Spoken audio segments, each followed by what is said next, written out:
একটি মর্মান্তিক সত্য ঘটনা হলো ডোরেমন। ছোটবেলায় সকলের পছন্দের কার্টুন ডোরেমন। ডোরেমন কার্টুনটি নির্মিত হয় একটি সত্য ঘটনা থেকে। জাপানের একটি ছোট শহরে নোবিতা তার পরিবারের সাথে থাকতেন। নোবিতা ছোটবেলা থেকেই শারীরিক এবং বুদ্ধিমত্তার দিক থেকে খুব দুর্বল ছিল। এই কারণেই স্কুলের সবাই তাকে নিয়ে খুব মজা করত, বেশি বিরক্ত করত জিয়ান ও সুনিও। কিন্তু সিজুকাই একমাত্র ছিল নোবিতার প্রিয় বন্ধু। কোনো কারণে সিজুকার পরিবারের ট্রান্সফার হয়ে যায় অন্য শহরে। কিন্তু তার আগে নোবিতা খেলতে গিয়ে এক নীল রঙের অদ্ভুত বিড়াল দেখতে পেয়েছিল।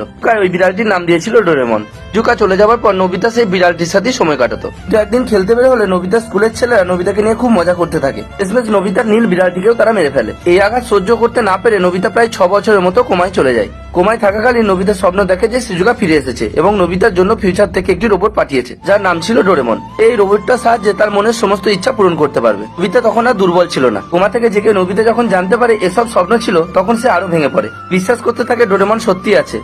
বাস্তবে যে ডোরেমন নেই এটা সহ্য করতে না পেরে নোবিতা সুইসাইড করে। সুইসাইডের পূর্বে সে একটা ডায়েরিতে তার দেখা স্বপ্নগুলো লিখে যায়। তার ভিত্তিতেই লেখক এই ডোরেমন কার্টুনটি নির্মিত করে। ঘটনা কি আগে জানতে?